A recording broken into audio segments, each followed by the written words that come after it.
அனைவருக்கும் வணக்கம்பா.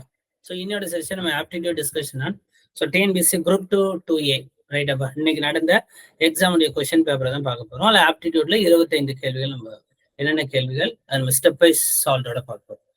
அதுல முதல் கேள்வி நமக்கு வந்து இந்த ரெக்டாங்கிள்ல கேட்டிருந்தாங்க. ரைட்டா, உங்களுக்கு லாஜிக் தெரியும். இப்போ ஏரியா ஆஃப் ரெக்டாங்கிள்ல நம்ம என்னவா சொல்லுவோம், L/B ரைட்டா. ஆனா இந்த கொஸ்டின்ல ஒன் சைடு அப்படின்னு தான் சொல்றோம், ஒரு பக்க அளவு கொடுத்துட்டோம். அப்போ நம்ம லென்த்னு எடுத்துக்கலாமே தான். அப்புறம் டயக்னல் மூளை விட்ட நீளம் சொன்னா நம்ம இந்த ஃபார்முலா அப்ளை பண்ணணும். D² = L² + B². இது வழியா தான் நம்ம சால்வ் பண்ணணும். அப்ப இந்த கேள்வியில மூளை விட்ட நீளம் என்னப்பா, 17 17² 289. எல்லோட வேல்யூ என்னப்பா, அந்த 15² எடுத்து நீங்க மைனஸ் பண்ணிடுங்க. அதுல இருந்து B² வேல்யூ நமக்கு என்னப்பா கிடைச்சிடும், 64. அப்ப பியோட வேல்யூ 8 மீட்டர் அப்படின்னு நமக்கு கிடைச்சிடும். ரைட்டா. இப்ப நமக்கு ஏரியானா என்னவா ஃபார்முலா, L/B-யா. அப்ப லென்த் வந்து 15, பிரெத் வந்து 8. அப்ப 15 8 என்னப்பா, 120 மீட்டர் ஸ்கொயர் அப்படின்னு நமக்கு கிடைச்சிடும். ரைட். அப்ப ஆப்ஷன் டி வந்து நமக்கு சரியா இருக்கு. ரைட்டுங்களா. இது கொஸ்டின் நம்பர் 1 பார்த்துருக்கோம். அடுத்தது ரெண்டாவது கேள்வி இதுல என்னன்னு பார்க்க போறோம். இல்ல அவனே கொடுத்துருக்கான். ஏ அப்படின்னா வந்து என்ன எடுத்து சொன்னா P1 அப்படின்னு எடுத்து சொல்றோம். பி அப்படின்னா Q2 இந்த ஆர்டர்ல சொல்றோம். ரைட்டுங்களா. Q2. சினா என்னப்பா, R3. டி அப்படின்னு பாத்தீங்கன்னா S4. இந்த மாதிரி எடுத்துட்டே போறோம். இ அப்படின்னா என்னவா இருக்குன்னா T5. அப்ப எஃப் அப்படின்னா என்னப்பா, U6 அப்படின்னு எழுதுறோம். அடுத்தது என்னவா இருக்கும், ஜி அப்படின்னா V7. அப்போ அவன் என்ன கேள்வி கேட்கறான் அப்படின்னு பாருங்க. Q2 அப்படின்னா என்ன எழுதலாம், அப்ப Q2ஓட வேல்யூ நம்ம என்ன எழுதலாம்னா பி அப்படின்னு எழுதலாம். கரெக்டா. அப்ப Q2னா பி அப்படின்னு எழுதலாம். ரைட். அடுத்து ரெண்டாவது பின்னு இருக்காப்பா. அப்ப பின்னா நம்ம என்ன எழுதலாம், அதை வந்து நம்ம வந்து Q2 அப்படின்னு எழுதலாம். அப்ப பியோட வேல்யூ நம்ம என்ன எழுதலாம், Q2 அப்படின்னு எழுதலாம். ரைட்டுங்களா. அடுத்தது என்ன கேட்டிருக்கோம், எஃப் அப்படின்னு கேட்டிருக்கோம். அப்ப எஃப்னா நம்ம என்ன எழுதிருக்கோம், U6 அப்படின்னு எழுதுறோம். ரைட்டுங்களா. அடுத்தது V7. V7 என்ன எழுதிருக்கோம், ஜி அப்படின்னு மாத்தோம். ஏ அப்படின்னா என்ன மாத்திரம், P1. அப்ப இந்த ஆர்டர்ல வரக்கூடிய ஆப்ஷன் எதுனா டி தான் பாருங்க. B Q2 U6 G P1. So option D கரெக்டா இருக்கு. ரைட்டுங்களா. அடுத்தது கொஸ்டின் நம்பர் 3. இந்த மூணாவது கேள்வி நம்ம என்ன சால்வ் பண்றோம்னா, ஒரு ப்ராஃபிட் அண்ட் லாஸ்லப்பா ஒரு லேப்டாப்பை சேல் பண்றாங்க. அப்ப 12% லாபம் வருது. இப்ப அதே லேப்டாப்பை 1200 ரூபாய் அதிகமா வச்சு சேல் பண்ணும்போது 20% லாபம் வருதுப்பா. அப்ப லாபம் எவ்வளவுப்பா அதிகமா இருக்கு, அப்ப 8% லாபம் அதிகமா இருக்குப்பா. 12 to 20 இல்ல. அப்ப 8 விழுக்காடு லாபம். அதுதான் 1200 ரூபாய் அதிகமான விலை அப்படின்னு சொல்றாங்க. ரைட்டா. அப்ப காஸ்ட் பிரைஸ் அடக்க விலைனா 100 விழுக்காடு என்ன, இதை நம்ம செக் பண்ணிப்போம். அப்ப 8 விழுக்காடு 1200னா 100 விழுக்காடு என்ன, அப்படி கிராஸ் மல்டிப்ளை பண்ணி பாருங்க. அப்ப கிராஸ் மல்டிப்ளை பண்ணா 18, இது 15,8. அதை சால்வ் பண்ணீங்கன்னா 15,000 ருபீஸ் தான் அந்த பொருளுடைய அடக்க விலை, காஸ்ட் பிரைஸ் அப்படின்னு நம்ம சொல்றோம். ரைட்டுப்பா. அடுத்த கேள்வி என்ன அப்படின்றத பார்க்கலாம். இப்போ போன கொஸ்டின் என்னப்பா, கேள்வி எண் 3. இது 4வது கேள்வி. ரைட்டா.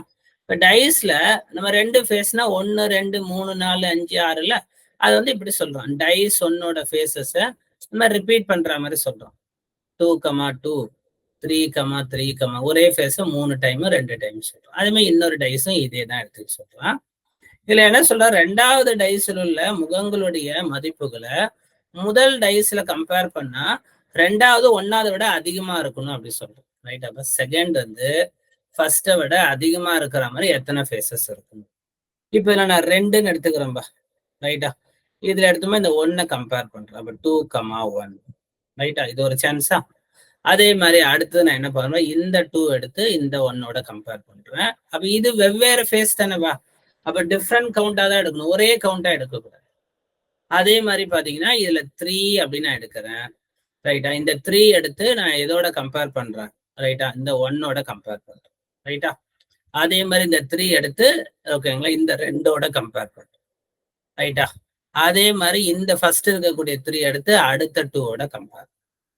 ரைட். இந்த மாதிரி எத்தனை 3 இருக்கு, 3 இருக்குல்ல. அப்ப இந்த மாதிரி எத்தனை இருக்கும், 3 into 3. இதே மாதிரி நீங்க 9 சான்சஸ் எழுத போறீங்க. இது எல்லாமே வெவ்வேறு ஃபேஸ் இல்லை, அதனால டிஃப்ரெண்ட் கவுண்ட் தான். இல்ல சேம் கவுண்டா நம்ம எடுத்துக்கவே கூடாது. ரைட். அப்ப ஆக மொத்தம் நமக்கு எத்தனை சான்சஸ் இருக்குப்பா, இதுல ஒரு 2 சான்ஸ் இருக்கு, இதுல ஒரு 9 சான்ஸ் இருக்கு. ஆக மொத்தம் டோட்டலா 11 சான்சஸ், மொத்தம் 11 வாய்ப்புகளாக எடுத்துக்கணும். 2வது 1வதோட ஒப்பிடும் போது ரைட்டா, அவன் என்ன சொல்ல, 2வது ஃபேஸ் ஃபர்ஸ்ட் ஃபேஸை விட அதிகமா வரக்கூடிய வாய்ப்புகள் எதுனா 11 வாய்ப்புகள் இருக்கு. ரைட்டா? அடுத்தது வந்து ரேஷியோ அண்ட் ப்ரொபோர்ஷன். ஒரு 10,890 ஒரு 2 பேர் ஏ அண்ட் பிக்கு 4:5 அப்படின்னா பை 9 4 + 5 மொத்தம் 9 பங்கு. இதை டிவைட் பண்ணி பாருங்க, ஒரு பங்கோட மதிப்பு என்ன அப்படின்னு பாத்தீங்கன்னா எவ்வளவு பாருங்க, 108/9 12 டைம்ஸ் கேன்சல் ஆகும், 90/9 ரைட், 1210. இல்ல பியோட ஷேர் தான் கேள்வி கேட்டிருக்கேன். 1210 × 5. அப்ப சால்வ் பண்ணீங்கன்னா 6,050 ரூபா பியின் பங்கு. ஸோ ஆப்ஷன் சியை நம்ம சூஸ் பண்ணுவோம். ரைட்டா? அடுத்தது கொஸ்டின் நம்பர் 5 பார்த்துட்டுமா? அடுத்து 6வது கேள்வி என்ன அப்படின்றத பார்க்கலாம். இது நம்ம ஒரு பேசிக் கொஸ்டின். இது அப்படி ஸ்கூல் புக்ல இருந்து எடுக்கப்பட்ட ஒரு வினாதான். 500ல 30 விழுக்காடுல 20 விழுக்காடு என்ன அப்படியே மல்டிப்ளை பண்ண வேண்டியது. ரைட்டா? அப்ப சால்வ் பண்ணீங்கன்னா நமக்கு வரக்கூடிய ஆன்சர் என்ன அப்படின்னா ஸோ 30 அப்படின்னு கிடைக்கும். ரைட்டா? அடுத்து கேள்வி எண் 7. நீங்க அப்படியே நம்பர் சீரிஸை டிஃபரன்ஸ் எடுத்துட்டு வரலாம். இல்லைன்னா இது கியூப் நம்பருக்கும் ஸ்கொயர் நம்பருக்குள்ள டிஃபரன்ஸ் இதெல்லாம் நீங்க ஆல்ரெடி படிச்சா தெரியும். தெரியாதவங்களுக்கு என்ன பண்ணணும், அப்படியே டிஃபரன்ஸ் எடுத்துட்டே போயும் சால்வ் பண்ணலாம். ரைட்டா? இப்படியும் சால்வ் பண்ணலாம். 3³ - 3² அப்படி பண்ணா 27 - 9. ஐடியா தெரிஞ்சா பண்ணுங்க, இல்ல ஒன்னொன்னா டிஃபரன்ஸ் எடுத்து கூட நம்மளால சால்வ் பண்ண முடியும். அடுத்தது 4³ - 4². அப்ப 64ல 16 மைனஸ் பண்ணா நமக்கு 48 அப்படின்னு நமக்கு கிடைச்சிருக்கும். ரைட்? அப்ப ஆப்ஷன் ஏ. அடுத்து 5³ - 5². 125ல 25 போச்சுன்னா 100. இதெல்லாம் எப்படி சார் எனக்கு தெரியும்னா, தெரியல ஒன்றும் பிரச்சனை. நீங்க அப்படியே டிஃபரன்ஸ் எடுத்துக்கூடும். இது வந்து ஒரே சீக்வன்ஸா வராது, அதுக்கு அடுத்தது ஒரு டிஃபரன்ஸ், அதுக்கப்புறம் ஒரு டிஃபரன்ஸ் அப்படியும் போகும். இது வந்து கியூப் நம்பர் ஸ்கொயர் நம்பர்ஸை ரிலேட் பண்ணி இப்படி சால்வ் பண்ணுறது. இது ஒரு டெக்னிக். ரைட்டா? அடுத்தது sum of n natural number. n 7 எண்களின் கூட்டுப்பலனுக்கான ஃபார்முலா n × n + 1/2 இதான் ஃபார்முலா. அது 253. ரைட்டா?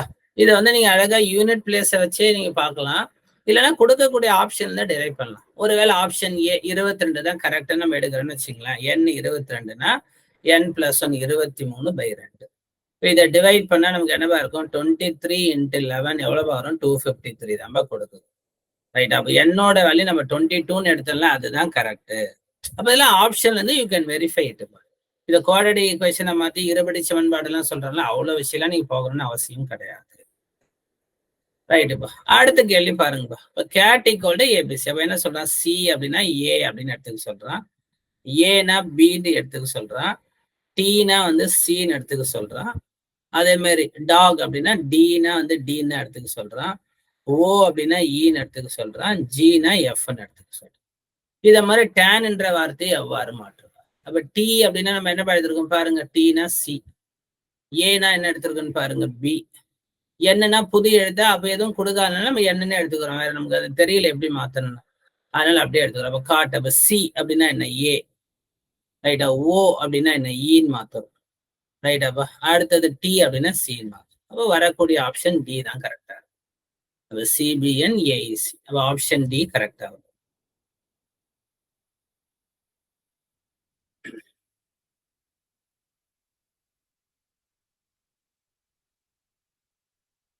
ரைட்பா? அடுத்த கேள்வி பாருங்கப்பா.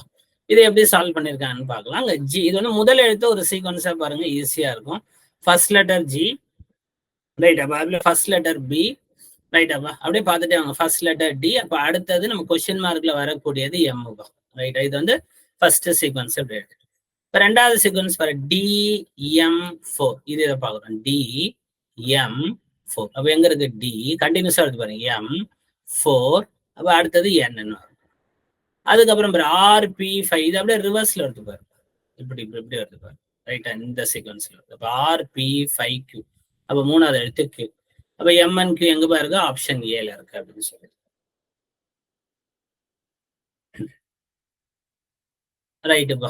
அடுத்த கேள்வி என்ன அப்படின்னு பாருங்க. இந்த ஃபாக்ஸ் ஈக்குவல் டு கேட் அப்படின்னு சொல்றாங்க. அப்ப ஜெராக்ஸ் அப்படின்னா என்ன அப்படின்னு கேட்கறாங்க. ரைட்டா?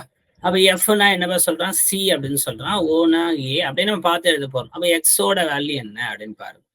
அப்ப எஃப்னா என்னப்பா சி, ஓட வேல்யூ ஏ, எக்ஸோட வேல்யூ டி. இப்படிதான் நம்ம வந்து ஓகே ஒரு கோடிங் டிகோடிங்கோட டெக்னிக். அப்ப எக்ஸ் என்னன்னு மாத்த போற டி. இதுல இ என்பது இல்லை, அதனால அப்படியே எழுதிக்கிறோம். ஆர் அப்படின்னா என்ன, ரைட்டா? இதுவும் இல்லை, அதனால அப்படியே எழுதிக்கிறோம். ஓனா ஏன்னு மாத்துறோம், எக்ஸ்னா டீன்னு மாத்துறோம். அப்ப எந்த ஆப்ஷன் வருதுன்னா டி அப்படின்னு கிடைக்கும். ரைட்டுப்பா. அடுத்த கேள்வி என்னன்னு பாருங்கப்பா. ஒரு 3 டைஸை வந்து நம்ம ரோல் பண்றோம். அப்ப ரோல் பண்ணா நமக்கு 216 அவுட்கம்ஸ் வரும்பா. இந்த 111 இருந்து ஆரம்பிச்சு 666 வரை 216 அவுட்கம்ஸ். அதுல எல்லாமே சேம் ஃபேஸா வரணும். இப்படி நம்ம எழுதும் 1 1 1 2 2 2 இந்த மாதிரி 6 அவுட்கம்ஸ் வரும்பா. ரைட், இந்த மாதிரி செக் பண்ணீங்கன்னா நமக்கு 6 அவுட்கம்ஸ் வரும். இந்த 6 அவுட்கம்ஸ்ல இதுதான் கொஸ்டினே கேட்கறேன். ப்ராபபிலிட்டினா என்ன? Favourable outcome by total outcome. நிகழ்ச்சி நடப்பதற்கான சாதகமான எண்ணிக்கை 6 பை டோட்டல் அவுட்கம்ஸ் 216. இதை டிவைட் பண்ணா 1/36 அப்படின்னு கிடைக்கும். ரைட், ஒரு 2 பேர் சேர்ந்து ஒர்க் பண்றாங்க. அந்த வேலை எத்தனை நாள்ல முடியும்னா ஷார்ட்டா இந்த ஃபார்ம்ல எழுதுங்க. A × B / A + B. அப்ப A வந்து 6 நாள், B வந்து 12 நாள். அப்ப A + B டிவைட் பண்ணீங்கன்னா போதும். அப்போ வந்து சேர்ந்து ஒர்க் பண்ணா அந்த வேலையானது 4 டேஸ்ல முடிஞ்சிருக்கும் அப்படின்னு பார்ப்போம். ரைட்பா. அடுத்து என்ன சொல்லியிருக்கான்னு பாருங்கப்பா.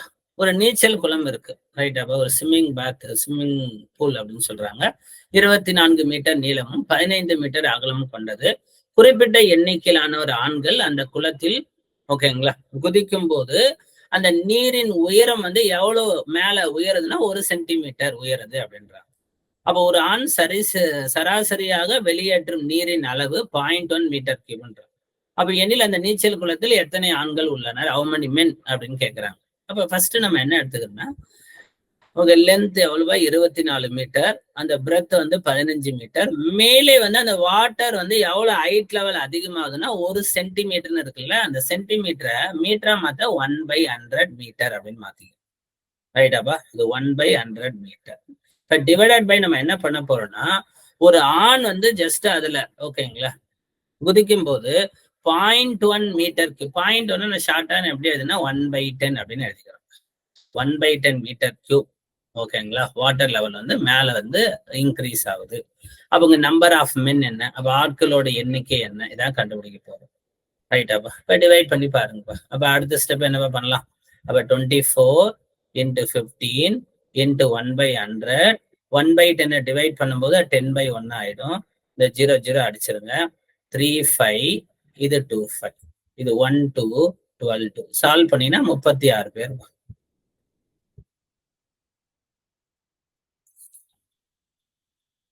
அடுத்த கேள்வி உங்களுக்கு தெரியும்பா. இந்த கர்வ்டு சர்ஃபேஸ் ஏரியா அப்படின்னு நமக்கு பாத்தீங்கன்னா உருளையின் வலைபரப்புக்கு ஃபார்ம்ல 2πRH. இதுதான் ஏரியா வந்து 66 சென்டிமீட்டர் ஸ்கொயர் அப்படின்ட்டா. அப்படியே வேல்யூஸ் எழுதுருங்கப்பா. பையோட வேல்யூ 22/7. ரேடியஸ் அதுதான் கொஸ்டினா கேட்டிருக்கான். இதுல ஹெச்சோட வேல்யூ என்னப்பா 7. இந்த 2R இருக்குல்லப்பா, இந்த 2R டயாமீட்டர் அப்படின்னு எடுத்துக்கலாம். விட்டம் அப்படின்னு எடுத்துக்கலாம். கேள்வி விட்டம் தானே, டயாமீட்டர் ஷார்ட்டா 2R Dன்னு எடுத்துக்கிறேன். இந்த 7 7 அடிச்சிடுறேன். ரைட்டாப்பா. இங்க 22 இருக்கா, ஈக்குவல் டு 66. அவ்வளவுதான். இப்ப டிவைட் பண்ணுங்க. 66 22ஆல டிவைட் பண்ணீங்கன்னா 3 சென்டிமீட்டர். இல்ல சிலவங்க ரேடியஸ் தனியா கண்டுபிடிச்சிருப்பீங்க, 3/2 வந்திருக்கும்.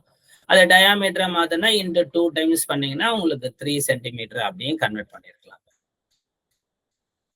அடுத்த கேள்வி என்ன அப்படின்னா, ஒரு 2 இயர்ஸுக்கு முன்னாடி ஒரு மோட்டார் பைக்கோட ரேட்டு 80,000. அங்கிருந்து 4% விலை வந்து குறையுதுன்றாங்க. 4% எவ்வளவு? 3,200 குறையுது. நீங்க அப்படியே எழுதலாம். இல்லைன்னா உங்க ஃபார்முலா தெரியும் இல்லப்பா, 4% குறைஞ்சா அது 96/100 அப்படின்னு எழுதிக்கலாம். இதுதான் கரண்ட் பிரைஸ். இதுல அகைன் 4% அதிகமானா 104/100. ரைட்டாப்பா. இப்படியே எழுதிக்கலாம். ரைட்டா. இப்ப இதை சால்வ் பண்ணுங்க. யூனிட் பிளேஸை வச்சு கூட நீங்க சால்வ் பண்ணுங்க. அப்ப 8 6 48க்கு 8 8 4 32க்கு 2 2ன்னு முடிகிற மாதிரி ஆப்ஷன் பாருங்க. அப்ப 79,872. இல்ல நம்ம இப்படி எழுதியிருப்போம். 80,000த்துல 4 விழுக்காடு அப்படின்னா 3,200 கம்மியாயிரும். ரைட்டாப்பா. அப்ப இது மைனஸ் பண்ணும். ஒரு பிரைஸ் வரும். அந்த பிரைஸ்ல 4% ஆட் பண்ணி அப்படின்னு சால்வ் பண்ணும். ரைட்டா. அடுத்தது சிம்பிள் இன்ட்ரெஸ்ட் பா. அப்ப நமக்கு தெரிஞ்ச ஒரு பேசிக் ஃபார்முலா PNR/100. அப்ப அசல் தொகை 68,000 அப்படின்னு சொல்றோம். ரைட்டா. பியோட வேல்யூ எழுதிக்கலாம். 68. 16 2/3 விழுக்காடுனா 1/6 உங்களுக்கு எழுத தெரிஞ்சா ஈஸிவா. தெரியலன்னா ஒன்றும் பிரச்சனை இல்லை. ரைட்டா. இது என்ன பண்ணணும்னா 16 3 48 + 2 50/3. ரைட்டா. அப்போ 50/3%னா 1/100. இதை டிவைட் பண்ணாதான் நான் சொன்ன 1/6 ஈஸியா வந்துருக்கு. தெரியலனாலும் பரவாயில்ல. என்ன தான் கேட்குறான். என்ன வந்து கொடுத்துட்டான்பா. என்னப்பா கொடுத்துட்டான்?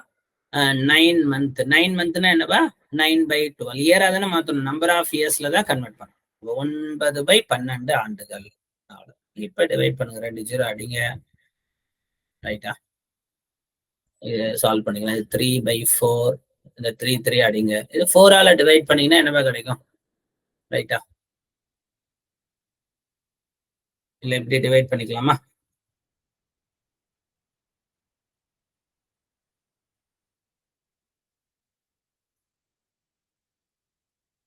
ரைட், இது 9/12 அப்படியே இருக்கட்டும். இது 150, இது 250, இப்படி டிவைட் பண்ணிக்கலாம். ரைட்டுங்களா? அடுத்தது இது வந்து 3/4ன்னு வந்துடும். இந்த 3 3 அடிச்சிடலாம். இப்ப 68,000 பை ஓகேங்களா 8, இதை டிவைட் பண்ணினா வேல்யூ கிடைச்சிடும். ரைட்டாப்பா, இது 34,000/4, ரைட்டா, 17,000/2, இதை டிவைட் பண்ணா 8,500 வட்டி அப்படின்னு நம்ம கண்டுபிடிச்சிடலாம். Okay, 8,500, not 7,500. ரைட்டுப்பா. அடுத்த கேள்வி என்ன அப்படின்னு ஒரு பேசிக் ரேஷியோப்பா. இதுல என்னெல்லாம் கொடுத்தனா ஏபிசியோட ரேஷியோ கொடுத்துனா, அந்த A/Bனா என்ன, A2னா B வந்து 3ன்றான், B வந்து 3னா C வந்து 4, C வந்து 4 அப்படின்னா ஓகேங்களா ஏவோட வேல்யூ 2பா. இது எல்சிஎம் எடுத்துங்கப்பா. எல்சிஎம் என்னப்பா, டினாமினேட்டருக்கு எல்சிஎம் எடுத்தா 12. எல்சிஎம் 12ஆல பெருக்கிறேன். இப்போ ஒரு ப்ராப்பரான ஒரு ரேஷியோ நம்ம கண்டுபிடிச்சிடலாம். அப்ப ரேஷியோ டிவைட் பண்ணி பாருங்க. 2 4 8, இதை டிவைட் பண்ணா 3 3 9, ரைட்டா. இதை டிவைட் பண்ணா 6 × 4 24. அப்ப நமக்கு வரக்கூடிய ஆப்ஷன் எதுனா சி தான், 8:9:24 இதான் நமக்கு கொடுக்குது. அடுத்த கேள்வி, இந்த 4 மொபைல் போன்ஸ் ஒரு வீட்டுல இருக்கு. அதுல 5 o'clock அதுல ஒரு ரிங் டோன், ஒரு அலாரம் டோன் வருது. ரைட்டா, ஃபர்ஸ்ட் மொபைல்ல ரிங் டோன் 20 minutes ஒன்ஸ் வருது, ரெண்டாவதுல 30 minutes, மூணாவதுல 40 minutes, ரைட். அப்ப நாலாவது மொபைல் போன்ல 50 minutes. இது எல்சி மட்டும் கேர்ஃபுல்லா எடுத்துருங்கப்பா. ரைட், 0 அப்படியே காமனா வெளியே எடுத்துக்கலாமா? 2 3 4 5க்கு எல்சிஎம் 60, அப்ப 600 minutesப்பா. அது நம்ம ஹவர்ல என்ன சொல்லணும்னா 10 hours, 10 மணி நேரம் கழிச்சு. அப்ப அவன் சொன்னது முதல் முறை 5 o'clock அப்படின்னு சொல்லிட்டான்பா. அப்ப அதுல இருந்து 10 hours கழிச்சு என்ன டைம் அப்படின்னு பாத்தீங்கன்னா, ரைட்டா, என்னப்பா இருக்கும், 7 hours ஆட் பண்ணா மதியம் 12 மணி முடிஞ்சு போயிடும், மிச்சம் 3 hours. அப்ப 3 PM பா. அப்ப மதியம் 3 மணிக்கு தான் மீண்டும் அந்த 4 மொபைல் போன்ஸ் ரிங்டோன் ஒரே நேரத்துல வந்திருக்கும். ஒன்றாக ஓசி எழுப்பக்கூடிய நேரம் மதியம் 3 மணி அப்படின்னு நம்ம பார்க்கணும். ரைட்பா. அடுத்த கொஸ்டின் வந்து ஒரு HCF 2 பாலினாமியல் கொடுத்துட்டான். அது வந்து கேன்னு ஒரு வேல்யூ தான் கண்டுபிடிக்க போறோம். இது பார்க்கும்போது ஐடியா தெரியுது. இது வந்து A³ - B³ ஃபார்முலா தான் first. A - B into A² + AB + B². அப்ப இங்க நம்ம அது எப்படி எழுத போறோம்னா X³, 8னா 2³, அப்ப இது எப்படி எழுதிக்கிறோம், 2y³ எழுதிக்கிறோம். இப்ப இதை வச்சே சொல்லிடலாம். கண்டிப்பா HCF என்னதான் வரும், X - 2y, அதுதான் காமனா இருக்க சான்ஸ் இருக்கு அப்படின்னு நம்ம பார்க்கணும். ரைட்டுங்களா? ஏபினா என்னப்பா, ஓகே 2xy + B² 4y², இதுதான் கொடுத்துருக்கு. ரைட்டா? அடுத்து ரெண்டாவது என்னன்னா, A² - B² ஃபார்ம்பா. அப்ப X², ரைட்டா. அப்ப கேவோட வேல்யூ இப்படி வரும், 2² y² இப்படி வரும். அதை நான் எப்படி எழுதிக்கிறேன், 2y² அப்படி எழுதிக்கிறேன். அப்ப என்ன ஃபார்ம்பா, A + B A-. ரெண்டுத்துல என்ன காமனா இருக்கோ அதை அண்டர்லைன் பண்ணுங்க. இது நம்ம HCF, இது நம்ம GCDன்னு சொல்லுவோம். இதான் மிகப்பெரிய பொது வகுத்தி என்னவா X - 2y. இதுதான் வந்து X + KY-யோட அவன் ரிலேட் பண்றான். அப்ப கேவோட இடத்துல என்னப்பா இருக்கு, -2 அப்படின்னு ஒரு மதிப்பை நமக்கு கொடுக்கும். ரைட்டுப்பா. அடுத்த கேள்வி என்ன அப்படின்னு பாருங்க. இது தமிழ்ல டிரான்ஸ்லேஷன் சரியா இருக்கான்னு தெரியல, பட் இங்கிலீஷ்ல கிளியரா இருக்கு. ஒரு பர்சன் சுனில் என்பவர் ஒரு 8:50 20 நிமிடங்களுக்கு முன்பதாக ஒரு இடத்தை போய் ரீச் ஆகிறாரு, 8:30க்கு போய் ரீச் ஆகிறார். இதுதான் சொல்றாரு. அப்ப சுனில் என்பவர் அந்த இடத்தை போய் ரீச் ஆகும்போது என்ன நேரம், காலை 8:30 அப்படின்னு சொல்றாரு. ஆனா அவர் என்ன நினைக்கிறாருன்னா, என்ன சொல்றாருன்னா, ஓகே ஃபவுண்ட் ஹிம்செல்ஃப் 30 minutes முன்னதாகவே ஒரு மேனை கம்பேர் பண்ணும்போது ரீச் ஆயிட்டேன். ஆனா அந்த மேன் வந்து மீட்டிங்க்கு 40 minutes லேட்டா வராரு அப்படின்னு சொல்றாங்க. அப்ப சுனில் வந்து 8:30க்கு வந்தா நமக்கு வந்து 30 minutesக்கு முன்னதாக அப்படின்னா என்ன டைம் பாருங்க. சுனில் 30 minutesக்கு முன்னாடியே ரீச் ஆயிட்டான்றாங்க. அப்ப மேன் எத்தனை மணிக்கு போயிருப்பாருப்பா, 9 மணிக்கு போயிருப்பார் அந்த மீட்டிங். ரைட்டா?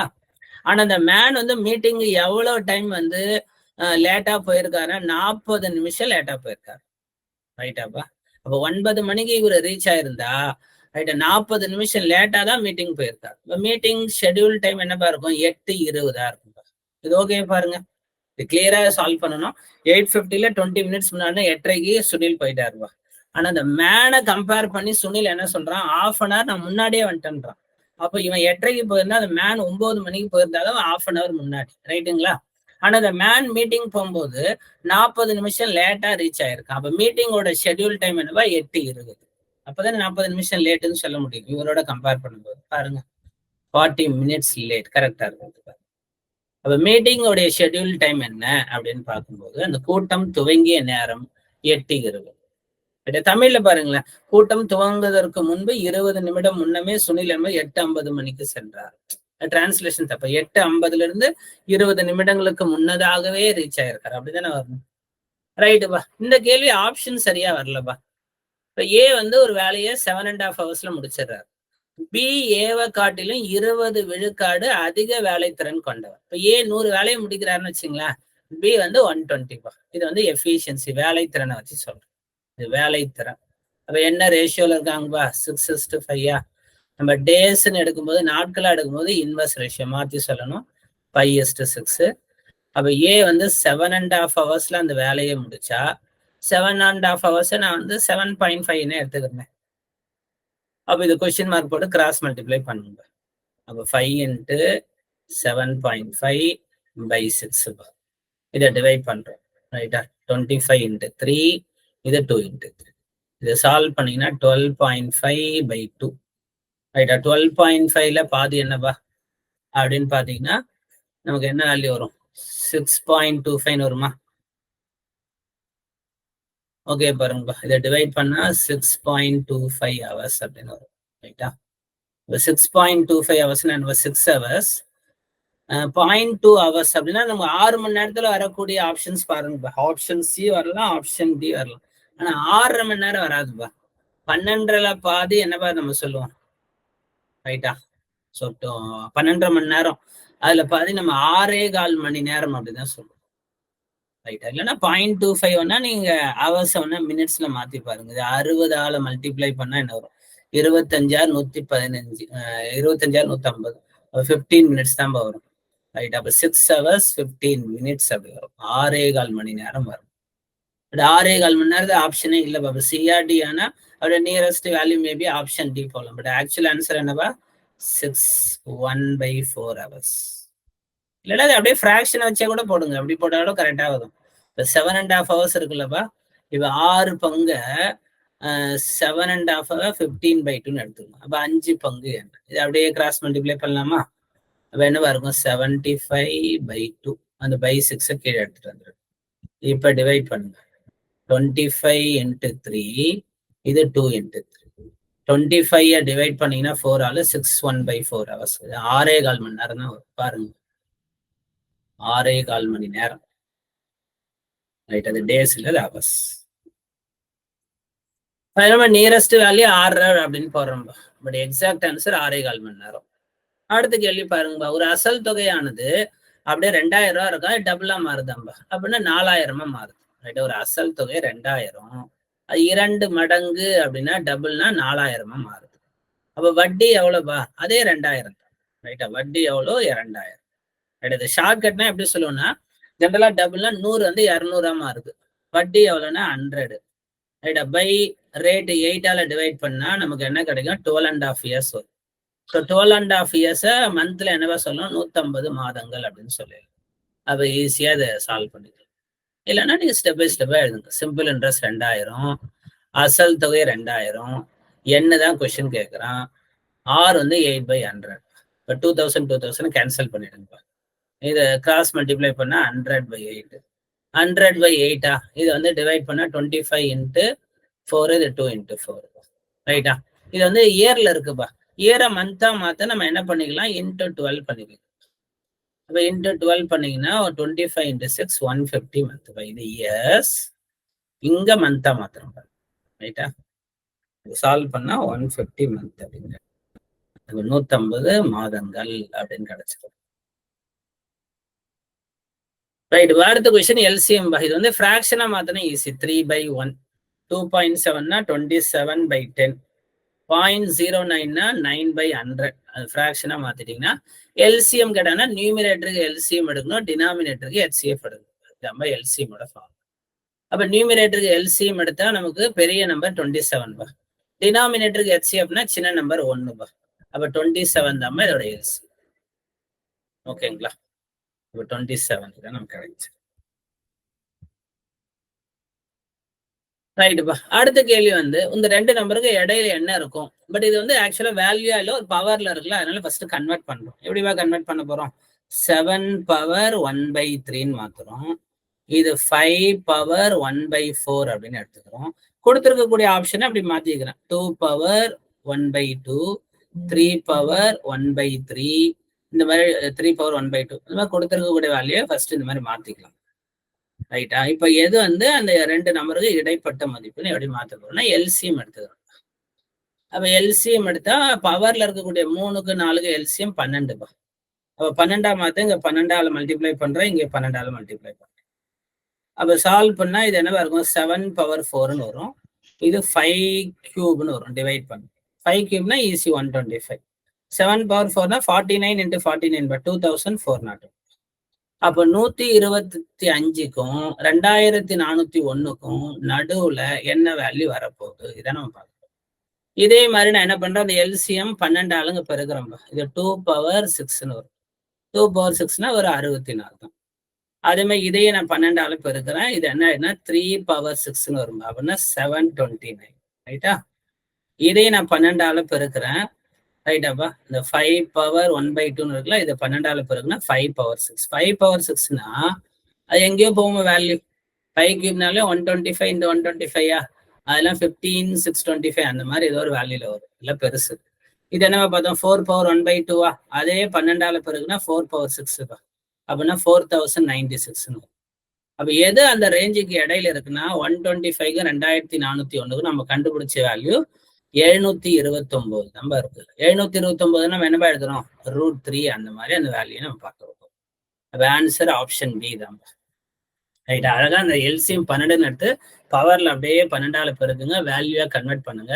நம்ம கண்டுபிடிச்ச வேல்யூல கிவன் வேல்யூ 125, இன்னொன்னு 2400. நடுவுல என்ன வரும்னா வேல்யூ கன்வெர்ட் பண்ண ஆப்ஷனே 64ன்னு வருது.